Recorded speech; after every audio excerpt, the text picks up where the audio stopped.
Inédita, inédita. Mira, tenemos en línea Sebastián Salcedo, perdón, Salgado, Sebastián Salgado, profesor, además de profesor mío en la Facultad de Periodismo, una excelente persona, un gran profesor, la verdad, y él estuvo presente hoy en la marcha por Palestina. Lo tenemos en línea, Sebastián. ¿Cómo anda, Diego? Sí, acá llegando a La Plata después de lo que fue la marcha por este segundo aniversario del 7 de octubre. ¿Qué tal? Buenas noches, Sebastián. ¿Querés contarnos cómo fue lo de la marcha de hoy y una apreciación de los tiempos que estamos viviendo, en particular con el caso con el tema de Palestina y de Gaza? Sí, bueno, hoy se cumplieron 2 años, como ustedes se acordarán, de aquel 7 de octubre en el que el movimiento de resistencia islámica Hamas logró salir, más allá de ese confinamiento que el régimen israelí los había encerrado desde hacía más de 20 años y generaron una serie de acciones vinculadas a este movimiento de liberación que marcaron un antes y un después y que de alguna manera digamos, generó la justificación o el intento de justificación para el régimen infanticida israelí de llevar adelante este genocidio sistemático contra el pueblo palestino que prácticamente nos obliga a tomar una postura definida, ¿no?, sobre qué es lo que está pasando en ese contexto. Y hoy en Buenos Aires, bueno, se caminaron las calles desde el Congreso, por Avenida de Mayo.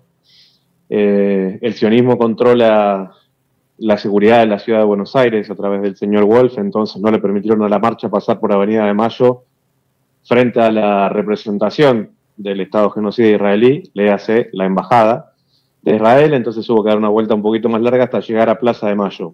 Pero eran, te digo, más de 10 filas, más de 10 cuadras de largo de la manifestación. Lo pueden ver en las imágenes de Instagram, por ejemplo, de Data Urgente, que hemos levantado ya hace un rato. Y bueno, las consignas que ustedes se imaginan, ¿no? En solidaridad para con el pueblo palestino, rechazando este genocidio contra la población civil en la Franja de Gaza, que en los últimos 2 años tuvo una exacerbación, pero que, como ustedes saben, empezó desde 1948. Bueno, ¿qué tal, Sebastián? ¿Cómo te va? Te habla Pedro. Hola, Pedro. ¿Qué tal? Muy bien. Bueno, Diego nos ha comentado tu seguimiento sobre el tema de Medio Oriente, ¿no? O sobre Israel y Gaza en particular, etcétera. ¿Vos qué apreciación tenés sobre el trasfondo de este conflicto que nace hace 2 años? O que sale a la luz, o que tiene obviamente un salto descomunal con la ofensiva israelí sobre Gaza. ¿Qué ves de fondo? ¿Qué opinión te merece? Las causales de Yo fondo. creo que la estrategia de Israel había quedado clara desde hace por lo menos 2 décadas, en las que ellos sacaron a toda la población judía de la Franja de Gaza y dejaron solamente palestinos, porque ellos sabían que en algún momento iban a bombardear desde el aire y por ahora las bombas no distinguen religiones.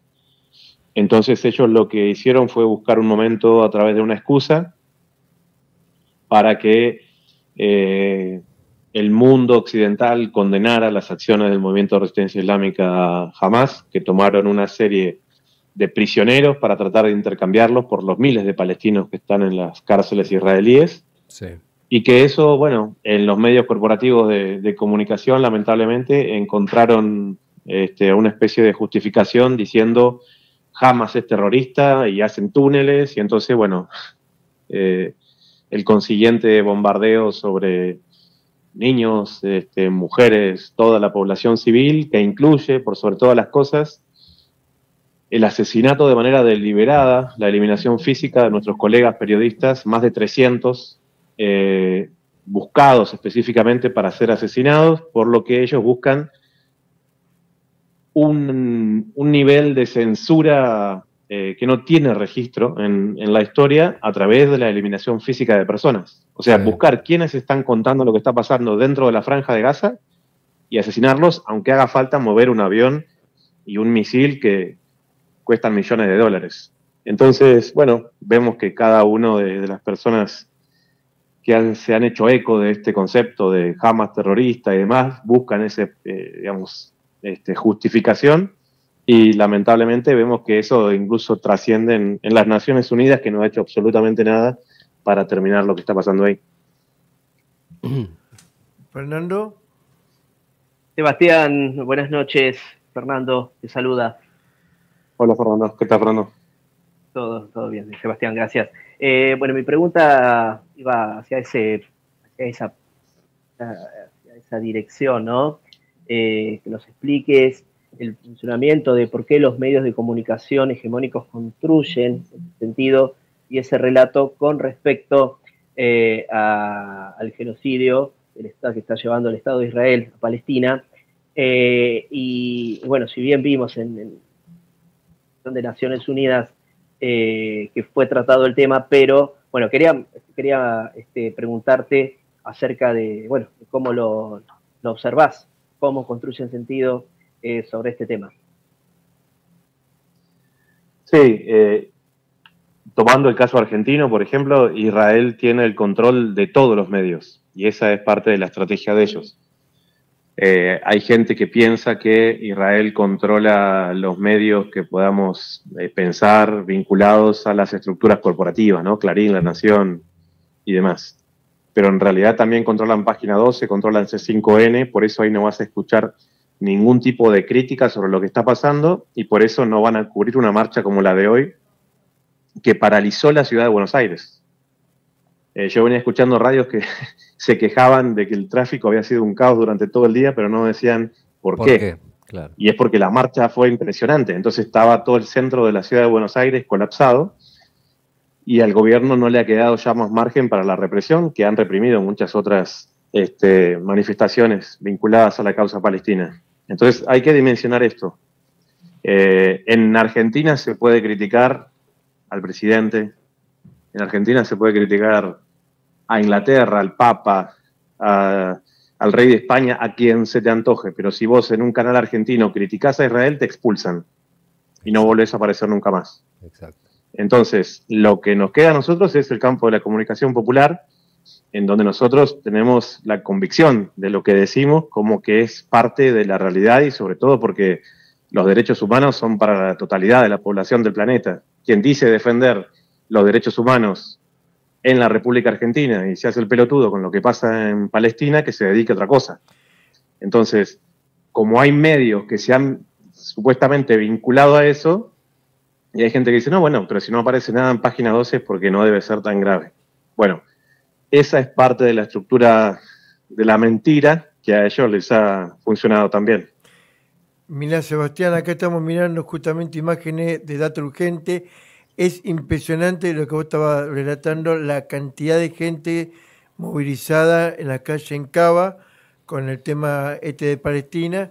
Y te quería preguntar, que obviamente que fue vomitivo lo del acto de ayer de Javier Milei, si no te llamó la atención, que seguramente sí, como me llamó la atención a mí, viste esta pareja que de israelíes, este matrimonio que supuestamente sufrió un ataque con un fiel o no sé qué, y llama la atención, ¿no?, que el único medio que hizo el programa en vivo, una nota en vivo en la casa de este matrimonio, fue LN de La Nación, con Cristina Pérez, mujer del ministro Petri, y el gobierno tomó este hecho para hacer la barbaridad que hizo en el acto de ayer, diciendo hay que defender a Israel es bastión en la zona de Occidente, y hasta cantando la música esta, no me acuerdo cómo se llama, bueno, ¿Qué impresión tenés de lo que pasó ayer? Parte de la estrategia narrativa del sionismo es la victimización. Ellos eso es algo que usan desde hace siglos. Entonces, han logrado imponer una victimización a través de la cual cualquier persona que critica a Israel le aplican un protocolo de antisemitismo, aunque semitas son los palestinos, ¿sí? No los judíos askenazíes europeos, que por eso son rubios y que son los que colonizaron Palestina, que no tienen ninguna vinculación con los pueblos semíticos. Esos son descendientes de los házaros, de los hunos, los que eran comandados por Atila en el siglo VII, que en un momento dado se convirtieron al judaísmo porque era una estrategia política también, pero que no tienen ninguna gota de sangre semítica, ni una. Entonces, ellos lo que hacen es utilizar las estructuras, por ejemplo, vinculadas a lo que los nazis le hicieron a los judíos en la Segunda Guerra Mundial, tratando de no hablar lo que le hicieron a los rusos. Mataron 26 millones de rusos, pero de eso no se habla. Mataron millones de gitanos, pero de eso no se habla. Mataron muchísimos homosexuales, pero de eso no se habla. Y utilizan la narrativa de lo que el nazismo le hizo a los judíos para justificar el genocidio que ellos están llevando adelante. Eso lo amplifican a toda una serie de estructuras en todos los países del mundo en que cualquier persona que diga algo en contra de Israel o en contra de esa religión, se le aplica un determinado protocolo en los cuales ellos van colonizando absolutamente todos los espacios. Y estoy hablando de los espacios que conforman una república: el poder ejecutivo, el poder legislativo y el poder judicial. Entonces, en Argentina hay ley para las personas que están vinculadas a esos intereses, porque si a mí me dicen negro, si me dicen gordo en la calle, yo no creo que ningún protocolo a nadie le vaya a decir, le vaya a interesar absolutamente nada. Pero esta gente está organizando para que el INADI exista solamente para denuncias que a veces crean ellos mismos, vinculados a lo que ellos llaman erróneamente el antisemitismo. Y entonces toda esa estructura es para amedrentar a las personas, sobre todo basada, y sobre todo en la República Argentina, a través de los atentados de falsa bandera de la Embajada de Israel y de la AMIA en 1992 y 1994, que fueron realizados por la CIA y el Mossad. Atentados que fueron realizados por la CIA y el Mossad. ¿Para qué? Para llegar al momento que estamos viviendo ahora. La victimización de los judíos en Argentina a través de esos atentados que generó Israel mismo, es para llegar al momento en que nadie puede criticar absolutamente nada de Israel, al punto de que ellos creen su propio presidente. Lo lograron, se llama Javier Milei, y ayer se vio de manera manifiesta. Desde el 92 al 94 yo hago un salto a la actualidad. ¿Para qué? En base a todo este planteo que hace Sebastián, y que tenía que ver con el bloque con que iniciamos el programa, la peligrosidad de la dependencia, de la ultradependencia que está expresando el gobierno argentino. Yo creo que lo que hicieron ayer en el recital, esto de cantar el himno, creo que es el himno tradicional judío, es ser, me sale decir esto, más papista que el Papa. Es algo que necesitan, es una necesidad mutua que tiene el Estado argentino, el gobierno argentino, con el Estado de Israel, que está siendo aislado socialmente a escala internacional hoy. Me parece que ella pasa a ser una causa internacional, por suerte, ¿no? Gracias a la pelea de los pueblos, el tema de Gaza. Entonces Israel está quedando aislado. Y al mismo tiempo Israel tiene intereses junto con Estados Unidos en que el gobierno argentino no caiga ni se desprestigie, porque tiene intereses materiales concretos muy reales acá. ¿A qué quiero ir con todo esto? Si el gobierno le va mal, vuelvo a los atentados que decía Sebastián, 92 y 94, guarda con esas cosas, porque hay 2 millones hay servicios de inteligencia trabajando en forma permanente para provocar cosas.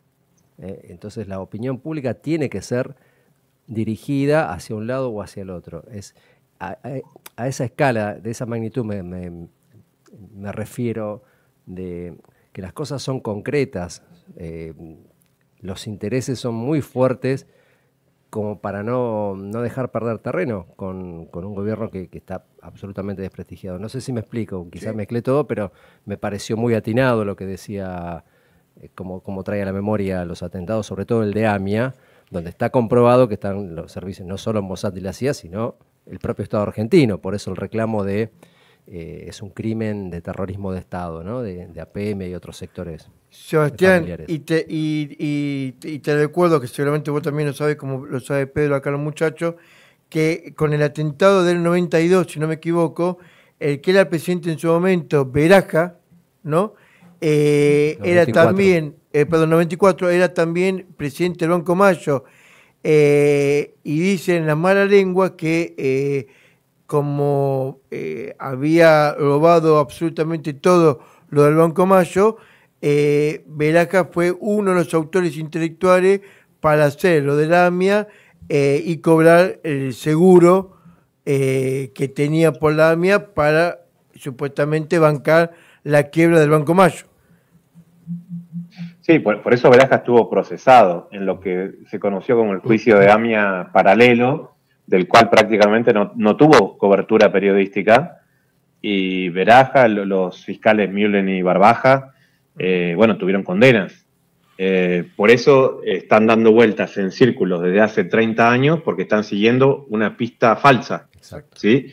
Y para eso crearon todo un financiamiento que incluye poner a Nisman en ese lugar, un fiscal que trabajaba directamente para Israel y manejaba un cúmulo de información tan grande que cuando se empezó a evidenciar todo eso, lo inducen al suicidio o lo matan. ¿Sí? Eso es algo que Israel hace siempre. Ustedes pueden ver ahora, por ejemplo, el caso Jeffrey Epstein. Controlaba toda una red de pedofilia para que grandes políticos del mundo fueran grabados, vinculados a tener relaciones con menores que ellos organizaban en una isla. Todo eso estaba coordinado por los servicios de inteligencia israelíes. Ghislaine Maxwell, que es su pareja y la que reclutaba, podemos decir en ese término, a las chicas, es la hija de uno de los grandes jerarcas del Mossad israelí. Entonces, Epstein era un operador, pero no era el ideario, ¿sí? Igual que Nisman, era un operador, no era el ideario. Cuando generan, digamos, tanto cúmulo de información que puede ser perjudicial para esas estructuras del crimen organizado vinculado al sionismo israelí, les toca suicidarse o los suicidan. No hay otra opción. Entonces, es importante dimensionar este tipo de cosas porque hay que recordar, se evidenció los pagos directos a Nisman en el Banco Hapoalim de Colonia del Sacramento, en Uruguay, a nombre de su madre, increíblemente, una señora, que porque no sabían ya, o sea, cómo justificar todo eso, tuvieron que cerrar la sucursal en Uruguay, porque sabían que si no venía, bueno, una investigación que podía evidenciar algunas de las cosas que estamos viviendo ahora. Entonces, el final y el trasfondo de todo esto es tener un proyecto sionista en el territorio argentino. ¿Sí? Esto hay que tenerlo bien claro. La viabilidad de la existencia de Israel en Asia Occidental, más allá de que ellos se muestren muy poderosos, depende al 100% del financiamiento estadounidense e inglés. Sí. Y el día que haya cambios en los gobiernos árabes y que las monarquías del Golfo dejen de estar al frente de los intereses de Occidente y representen los intereses de sus pueblos, estamos hablando básicamente de los países del Consejo de Seguridad del Golfo, Arabia Saudita, Emiratos Árabes Unidos, Kuwait, Bahrein, Qatar, las mismas tradiciones de Egipto, de Marruecos. El día que haya un cambio político ahí, bueno, la verdad que son 7 millones de judíos asediando a 250 millones de árabes musulmanes. Explícamela.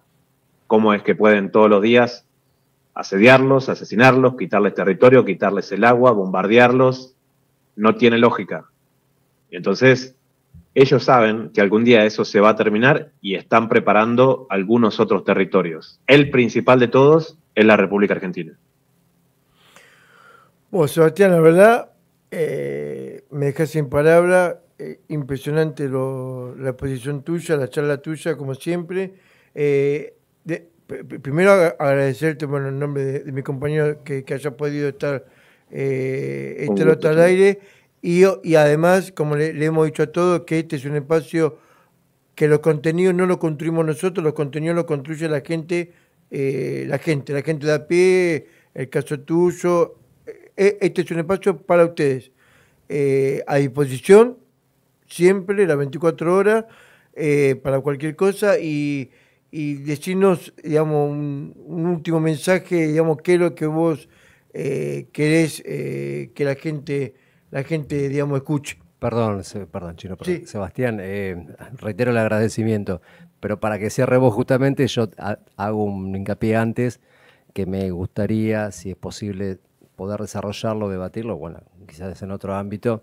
Yo me diferencio en un sentido de esta última conclusión que sacabas vos, lo de los 7 millones de judíos, haciendo una contraposición con el mundo árabe, digamos. Quiero en algún momento por ahí desarrollar y debatir que en mi opinión, por supuesto, está incluida o metida o mezclada adrede el tema de la religión, pero en mi opinión hay un factor fundamental que es de clase y es el propio Estado israelí, independientemente de la noción judía u otra religión.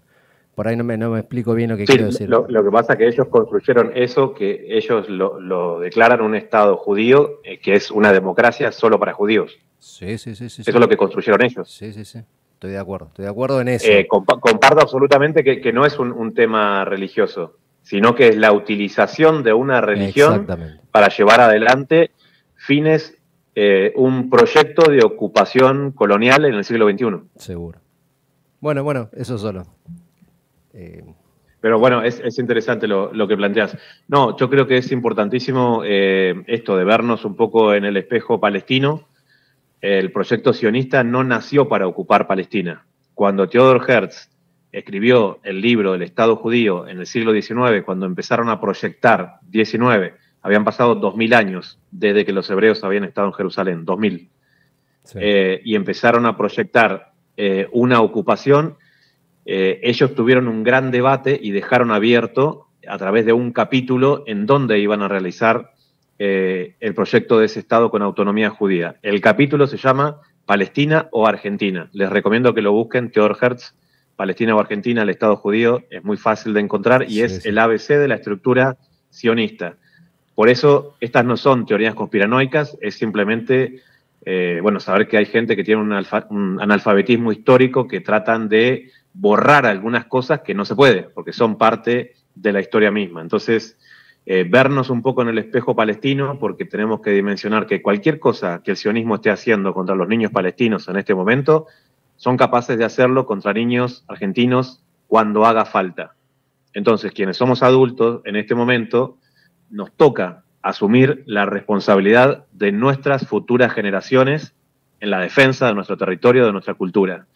Es el gran drama que los palestinos se lamentan 80 años después que empezó la ocupación. ¿Por qué confiamos en esta gente que vinieron con sus kibbutz a decirnos que eran unas granjitas, que eran nuestros hermanos, que eran nuestros amigos, nos fueron comprando tierra, lo fuimos dejando y cuando quisimos acordar nos mataron a balazos? Bueno, hay que ser conscientes. La base que está metiendo Milei en Ushuaia, en Tierra del Fuego, no es casual. El radar británico en Tolwyn no es casual. El proyecto de balcanización argentina, por ejemplo, el de la provincia de Mendoza, que se quiere separar, también tiene financiamiento externo. Argentina vive un asedio permanente. El problema es que parte de la estructura democrática de la República Argentina vota por esos proyectos de balcanización de la República Argentina. Y lamentablemente creo que esa es la gran derrota que estamos viviendo. De los palestinos, por los palestinos podemos hacer poco. Ahora fueron 3 compatriotas nuestros que acaban de liberar en la flotilla Sumud y seguramente mañana los iremos a recibir al aeropuerto. Pero nos pueden dejar la enseñanza de la resistencia, de la manera que ellos están resistiendo desde hace 80 años, porque me parece que en Argentina en este momento no existe unas fuerzas que estén a la altura de la resistencia como los palestinos lo han estado haciendo desde hace tanto tiempo. Y en ese sentido, bueno, Argentina se vuelve un país extremadamente vulnerable y apetecible a los intereses anglo-sionistas. Bueno, Sebastián, la verdad que enormemente agradecido, en nombre de mi compañero de Pedro y de Fernando, y las veces que necesites acá comenzando a conversar, está a disposición. Un abrazo, Sebastián. Bueno, un Gracias. gustazo. Ahí estaremos a la orden para volver a charlar pronto. Bueno, Vamos a una tandita, Facu.